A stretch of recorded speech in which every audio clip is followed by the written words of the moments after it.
Between the Kona and Puna districts of Hawaii is the rare and beautiful Ka'u district. This southern territory of the Big Island is known for a lot of amazing things. The snow-capped mountains of Mauna Loa, the fierce and fiery volcano Kilauea, the beautiful black sands and the lazy sea turtles, and the tasty sweetbreads of Punalu'u. And then you have the glorious green sands of Papakolea, the wind farms of Pakini Nui, and then one of my favorites, the south point of Kalai. The stunning 12-mile drive from the main road takes you through rolling green pastures and horizontal kiawe trees, pushed sideways by the fierce winds sweeping down the mountains. The south point of Kalai is the most southern point of the 50 states, and it is here that you can experience nature's raw and powerful beauty.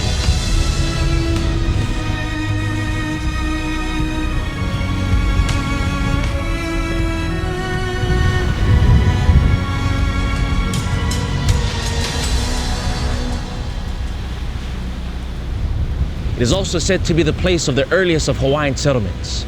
Being the closest of the Hawaiian Islands to Tahiti, Kalai would have been the first landfall for the ancient navigators of Polynesia.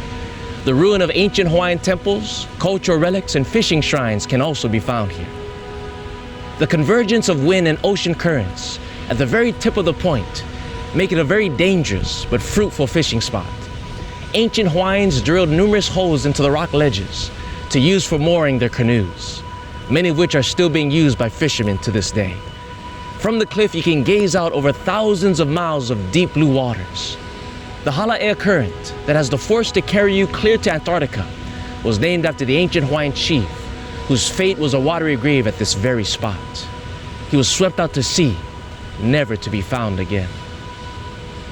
Now, besides its amazing history and untamed beauty, there's something else that draws many visitors to the South Point, especially on a hot Hawaiian day like today.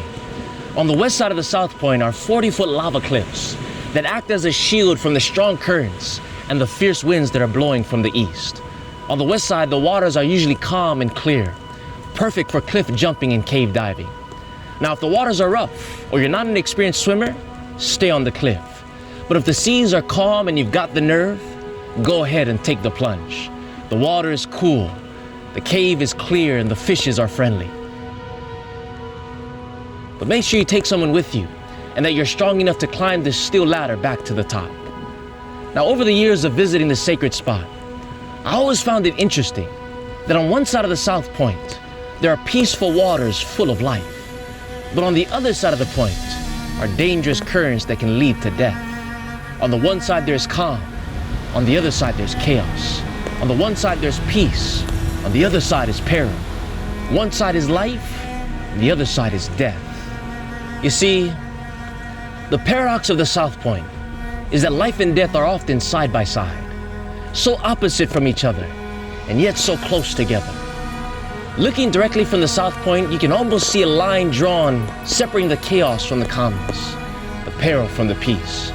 And whenever there's a contrast, there's a choice to be made. Which side of the point will we be on? This is the main question of life.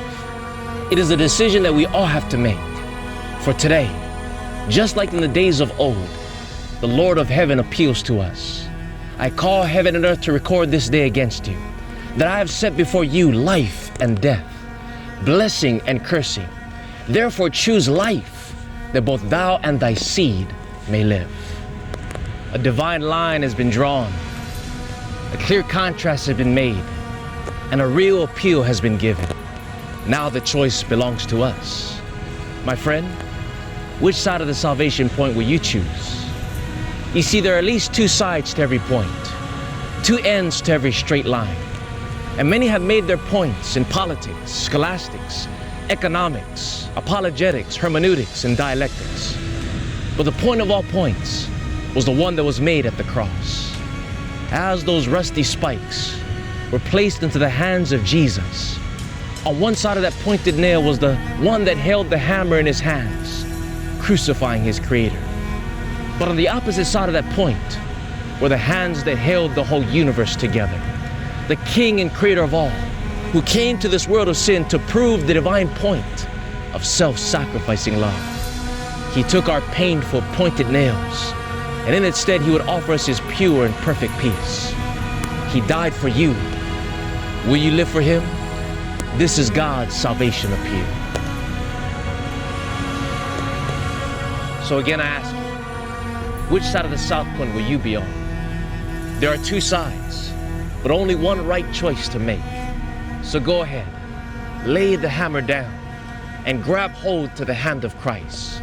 Step out and take the leap of faith into the calm, cool, and clear waters.